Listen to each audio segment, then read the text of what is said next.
नमस्ते प्यारे बच्चों। हिंदी प्रथम भाषा कुमार भारती के 2 संस्मरण में दूसरा संस्मरण है, शीर्षक है आत्मीय रिश्ते, भाग 1 के इस वीडियो में मैं आप सभी का स्वागत करती हूँ। प्यारे बच्चों, 2 संस्मरण में संजय सिन्हा ने पहला संस्मरण लिखा था हंस और आदमी में। हम लोग उसमें पढ़ चुके हैं कि लेखक बचपन में किस प्रकार हंस को उड़ते हुए देखता है और उसमें हंस को किस तरह से अपने पूरे हंसों में अपने रिश्ते को लेखक कैसे रखता है। जैसे सबसे आगे वाला जो हंस उड़ रहा है, लेखक मन में सोच रहा है वो पिताजी हैं। उसके बाद जो उड़ रहा है, लेखक कह रहा है वो माताजी हैं। उसके बाद जो उड़ रहा है, लेखक कह रहा है वो चाचा चाची हैं। और जो अंतिम में उड़ रहा है, उसको कह रहा है लेखक मैं और मेरे भाई बहन है। इस प्रकार लेखक जो है सभी रिश्तों को उस हंसों में देखता है। हंस के बारे में उसकी माँ बताती है, लेखक की बहुत सारी कहानियां सुनाती है और बताती है कि मानव ही एक ऐसा प्राणी है जो सभी प्राणियों में सबसे बुद्धिमान है। लेकिन लेखक कह रहा है कि मुझे तो ऐसा लग रहा है देखने में कि मानव से ज्यादा बुद्धिमान हंस है। और लेखक उनको देखते हुए सोचता है मन में कि ऐसी भावना मानव के अंदर क्यों नहीं हो रही है जो सबको लेकर आगे बढ़े। ऐसी भावना हंसों को कौन सिखाया? यदि माँ होती तो मैं माँ से पूछता कि माँ, इन हंसों को, इन रिश्तों के बारे में किसने सिखाया है? ऐसे इंसानों में भी होना चाहिए। लेखक कह रहा है कि अब मैं जब बड़ा हो गया हूँ, कहीं जाता हूँ तो पहले होटल बुक होता है। लेखक बता रहे हैं कि अब वो रिश्ते कहाँ गए। लेखक कह रहा है मैं उन रिश्तों को खोज रहा हूँ, वो रिश्ते कहाँ गए, उन रिश्तों का कहीं भी पता नहीं चल रहा है। यदि माँ होती तो मैं माँ से पूछता। इस प्रकार हम लोग हंस और कौवा के दोनों भाग के बारे में जानकारी प्राप्त कर चुके हैं। अभी हम लोग आत्मीय रिश्ते के बारे में देखेंगे कि आत्मीय रिश्ते में क्या है। प्यारे बच्चों, 2 संस्मरण में पहला संस्मरण हम लोग पढ़े हंस और आदमी, उसका भाग 1 और 2 हम पढ़ चुके हैं। दूसरा संस्मरण है श्री संजय सिन्हा द्वारा रचित आत्मीय रिश्ते। आत्मीय आत्मा से जुड़े हुए, रिश्ते मतलब संबंध, जो मन से जुड़े हुए, आत्मा से जुड़े हुए संबंध होते हैं। इसके बारे में इस कहानी में लेखक ने चर्चा की है। तो आइए इस परिच्छेद का वाचन और स्पष्टीकरण देखते हैं। कई साल पहले एक रात हमारे घर की घंटी बजी। तब हम पटना में रहते थे। अब यहाँ पे देखिए ये वाक्य पूरा है, तब हम पटना में रहते थे। ये कौन सा काल है आपका? अपूर्ण भूतकाल है। ये रहते थे और रहे थे, दोनों ये होगा आपका अपूर्ण भूतकाल होगा। अंत में अगर ताती ते के साथ थे आएगा तो भी अपूर्ण भूतकाल, और रहा रही रही के साथ थे आएगा तो भी अपूर्ण भूतकाल। कई साल पहले, लेखक बता रहे हैं कि कई साल पहले एक रात, किसी रात में लेखक के घर की घंटी बजी। तब लेखक उस समय पटना में रहते थे। आधी रात को कौन आया? लेखक के मन में प्रश्न उठा कि आधी रात को कौन आया। पिताजी बाहर निकले। रात के समय जब घंटी बजती है, दरवाजा खटखटाता है, तो अधिकतर घर के पालक ही बाहर निकलते हैं देखने के लिए। उस समय भी लेखक के पिताजी बाहर निकले। सामने 2 लोग खड़े थे। जब उन्होंने देखा तो सामने 2 लोग दिखाई दिए उनको, एक पुरुष और एक महिला। पटना वाले हमारे घर के बरामदे में लोहे की ग्रिल लगी थी। अब देखिए, घर के यहाँ पे आया है, घर के बरामदे, यहाँ पे के आया है, संबंध कारक है, और यहाँ पे बरामदे में आ जाएगा तो यहाँ पे आपका अधिकरण कारक है। पटना वाले हमारे घर के बरामदे में लोहे की ग्रिल लगी थी। लेखक बता रहे हैं कि पटना वाला जो हमारा घर था उसके बरामदे में लोहे का ग्रिल लगाया गया था, जिसमें हम रात में ताला बंद कर देते और पूरा घर सुरक्षित हो जाता। लेखक बता रहे हैं कि उसमें अगर हम ताला बंद कर देते थे तो हमें ऐसा लगता था जैसे पूरा घर हमारा सुरक्षित हो गया हो। पिताजी ने ताला खोला। वहीं पे वो जो 2 लोग आके खड़े थे आधी रात को, पिताजी ने ताला खोला, पूछा कि आप लोग कौन हैं। वो जो 2, एक पुरुष और एक स्त्री थे, उनसे पिताजी ने प्रश्न किया। किसके पिताजी? लेखक के पिताजी ने प्रश्न किया कि आप लोग कौन हैं, कहाँ से आए हैं। उन्होंने पिताजी के हाथ में एक चिट्ठी पकड़ाई। पिताजी ने चिट्ठी पढ़ी और खुश हो गए। लेखक के पिताजी ने उनसे प्रश्न किया कि आप कौन हैं, कहाँ से आए हैं। उन लोगों ने, जो एक पुरुष और एक महिला थे, उन्होंने पिताजी के हाथ में एक चिट्ठी पकड़ा दी। पिताजी ने चिट्ठी पढ़ी, पिताजी चिट्ठी पढ़ लिए और खुश हो गए। उन्होंने आगंतुकों पर आंख मूंद कर विश्वास कर लिया। लेखक बता रहे हैं कि उस चिट्ठी को पढ़कर दूसरा कोई परिचय उनका नहीं था। आए हुए जो मेहमान थे उन पर उन्होंने आंख बंद करके यानी पूरा विश्वास कर लिया। उन्होंने हमें आवाज देकर बुलाया। लेखक बता रहे हम लोग सोए थे, पिताजी ने हमें आवाज देकर बुलाया और कहा कि ये लोग फला जगह से आए हैं और इन्हें तुम्हारी बुआ जी ने भेजा है। लेखक बता रहे हैं कि उनके पिताजी बता रहे हैं कि ये फला जगह मतलब जगह का नाम उन्होंने बताया कि ये इस जगह से आए हैं और इन्हें तुम्हारी बुआ जी ने भेजा है। लेखक बता रहे हैं कि ये तुम्हारी बुआ जी के परिचित हैं, बुआ जी ने इन्हें भेजा है। बुआ जी ने भेजा है, वाह। लेखक बता रहे हैं कि बुआ जी ने भेजा है। लेखक बता रहे हैं कि वाह।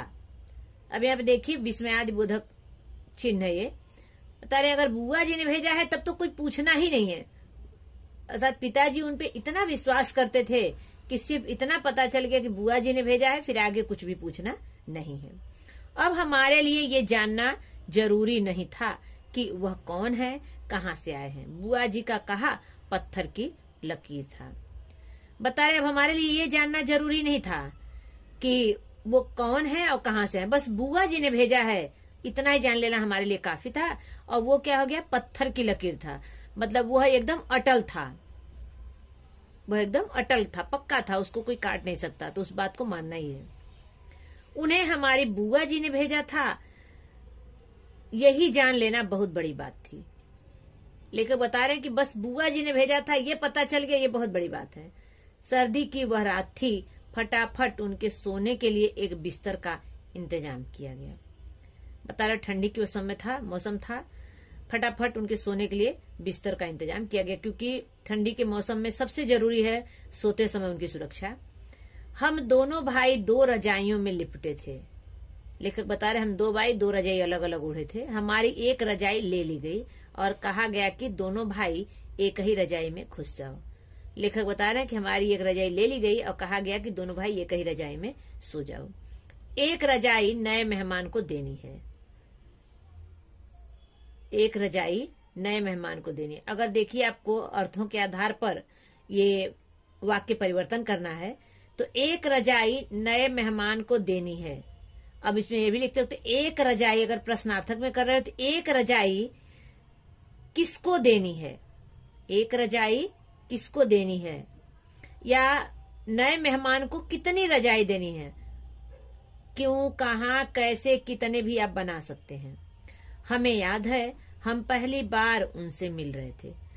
अब देखिए यहाँ पे मिल रहे थे, हम लोग मिलते थे, वो भी अपूर्ण भूतकाल था, और मिल रहे थे वो भी, ये भी क्या है आपका अपूर्ण भूतकाल। अब हम पहली बार मिल रहे थे, अब हम पहली बार उनसे मिले, ये क्या हो जाएगा आपका सामान्य भूतकाल। हम पहली बार उनसे मिल रहे हैं, ये क्या हो जाएगा आपका अपूर्ण वर्तमान काल। पिताजी ने अपनी बड़ी दीदी और उनके पूरे परिवार का हाल पूछा। पिताजी अपनी बड़ी दीदी अर्थात लेखक की फुआ, अपने बड़ी दीदी अर्थात लेखक की बुआ और उनके पूरे परिवार का हालचाल पूछा, और ये जान लिया कि वे उनके जानने वाले हैं, मतलब हमारे रिश्तेदार नहीं, बुआ जी के पहचान वाले हैं। लेखक बता रहा है वो हमारे रिश्तेदार नहीं है, ना ही बुआ जी के रिश्तेदार हैं, सिर्फ बुआ जी के पहचान वाले हैं। आने वाली महिला की तबीयत थोड़ी खराब थी और पटना मेडिकल कॉलेज अस्पताल में उनका इलाज होना था। लेखक बता रहा है कि आने वाली महिला की, जो महिला आई है उनकी तबीयत थोड़ी खराब थी और पटना मेडिकल कॉलेज अस्पताल में उनका इलाज होना था।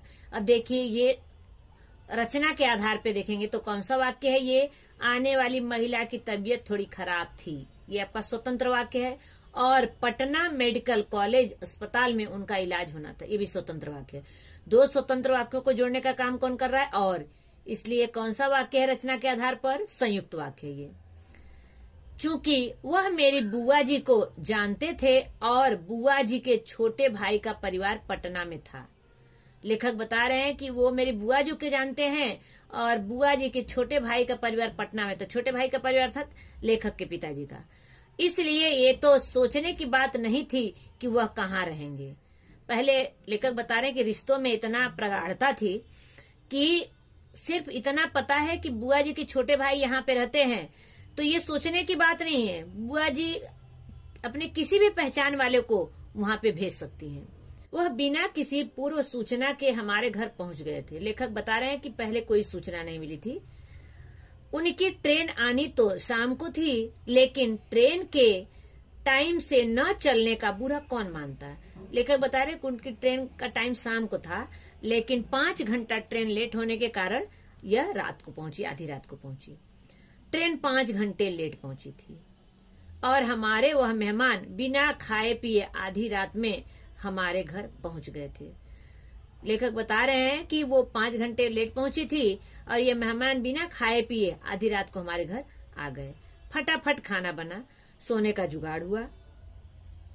बता रहे हैं कि फटाफट खाना बनाया गया जल्दी जल्दी और उनके सोने का जुगाड़ भी किया गया और सुबह उन्हें अस्पताल पहुंचाने का भी, और सुबह उनको किस प्रकार अस्पताल पहुंचाया जाए इसकी भी व्यवस्था की गई। वे कोई सप्ताह भर हमारे घर रहे। बोल रहे हैं कि वो जो पुरुष और स्त्री थे, महिला थे, वो 1 सप्ताह तक लगभग हमारे घर रहे थे वो। अब देखिए सप्ताह का सामासिक विग्रह क्या होगा।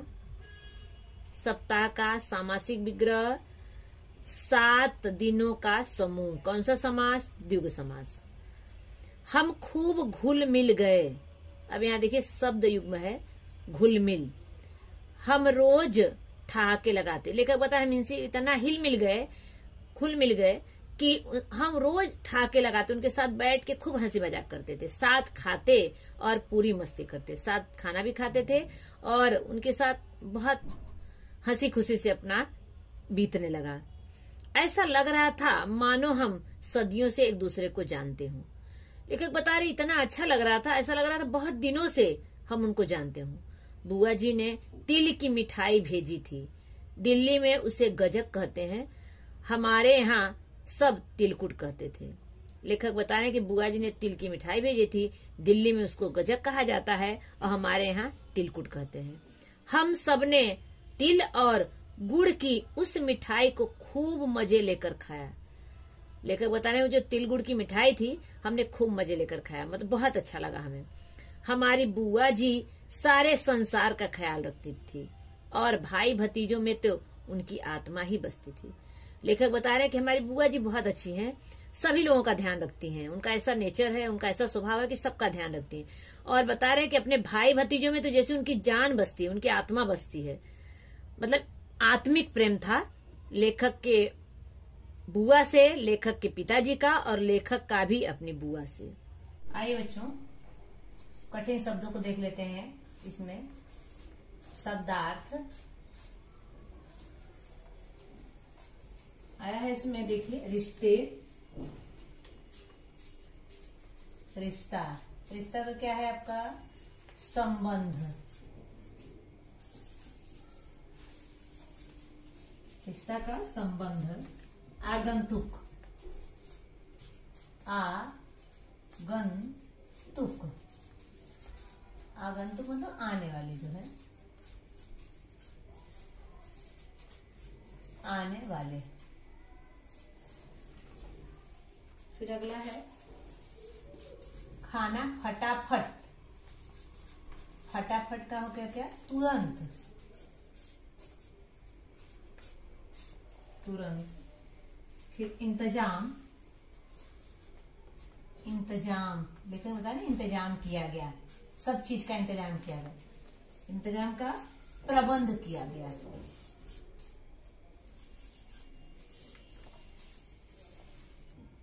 अगला है इलाज, इलाज कराया गया। इलाज है उपचार।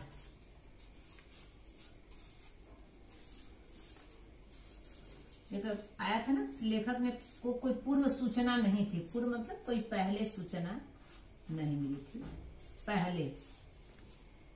आइए बच्चों दूसरा संस्मरण था आत्मीय रिश्ते।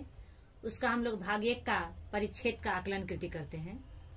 परिच्छेद उसका लेंगे, कई साल पहले डैश डैश तो उनकी आत्मा ही बसती थी। इसका कृति 1 है, उत्तर लिखिए। रजाइयों की संख्या कितनी थी? रजाइयों की संख्या 2 थे। रजाइयों की संख्या कितनी थी? 2। लेखक और उसका भाई ओढ़ के सोया हुआ था, तो पिताजी के मांगने पे एक रजाई लेखक ने मेहमान को दे दिया और एक रजाई में दोनों भाई सो गए। महिला का इलाज यहाँ हुआ। महिला का इलाज कहाँ हुआ?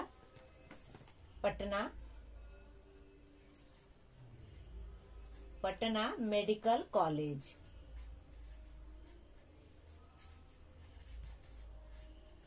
मेडिकल कॉलेज में हुआ।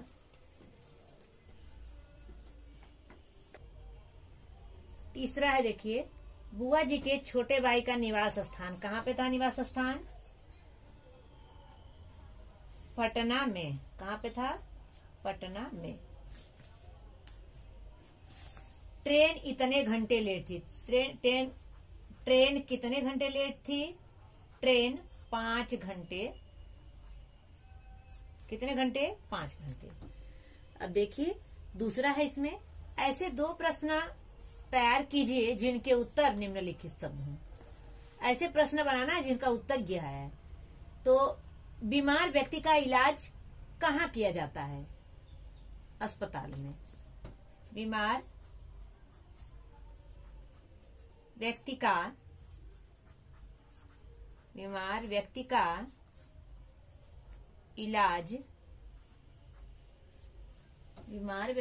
इलाज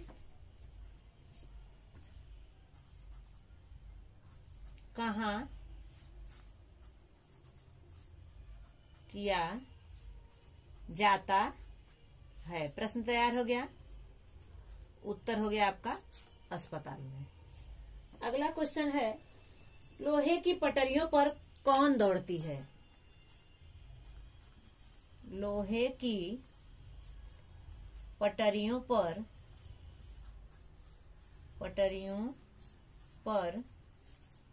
कौन दौड़ती है? तो रेल दौड़ती है, ट्रेन दौड़ती है। कौन दौड़ती है? हो गया, उत्तर में हो दौड़ती है। क्वेश्चन आ गया, आकृति पूर्ण कीजिए। तिल से बनी मिठाइयों के नाम। लेखक ने क्या बताया? जो तिल से बनी बुआ जी मिठाई दी है उसका क्या क्या नाम है? तो एक तो नाम है गजक और दूसरा नाम है तिलकुट। लेखक यहाँ उसको तिलकुट कहा जाता था और दिल्ली में उसको गजक कहा जाता था। अगला है, संजाल पूर्ण कीजिए। ये देखिए इसमें 4 उत्तर होंगे, आधे आधे नंबर का होते हैं। लेखक के पिताजी द्वारा आगंतुकों के लिए की गई तैयारी। लेखक के पिताजी ने आगंतुकों के लिए क्या क्या तैयारी की आने के बाद? फटाफट खाना बना, सोने की व्यवस्था की गई, ओढ़ने के लिए रजाई दी गई और अस्पताल पहुंचाने की व्यवस्था भी की गई।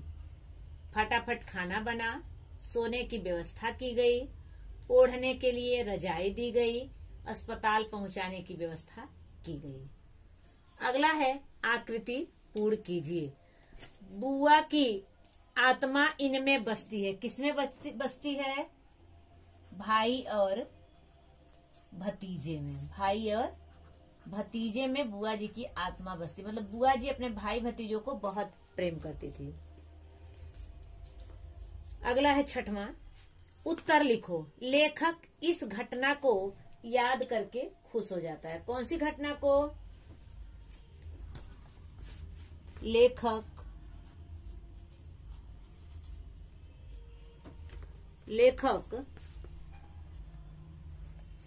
रजाई छिन जाने की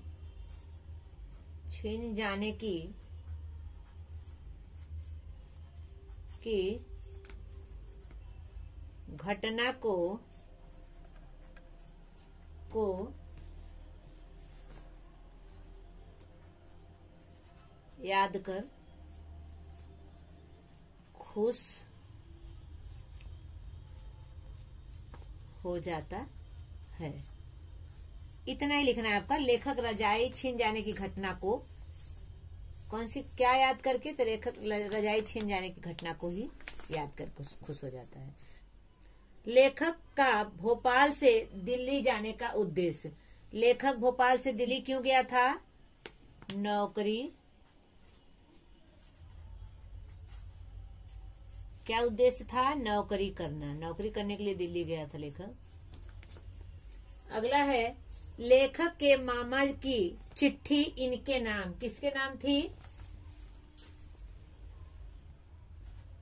किसके नाम थी?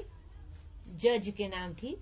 लेखक के मामा के एक दोस्त थे जज, उन्हीं के नाम लेखक के मामा ने चिट्ठी लिखी थी। अगला जज साहब का निवास स्थान। जज साहब का निवास स्थान कहाँ था? दिल्ली का किदवई नगर। दिल्ली का किदवई नगर। किदवई नगर। प्यारे बच्चों, आत्मीय रिश्ते में हमने परिच्छेद का वाचन किया, स्पष्टीकरण किया, कठिन शब्दों को देखा और उससे संबंधित आकलन कृत किए। शेष दूसरे वीडियो में। धन्यवाद।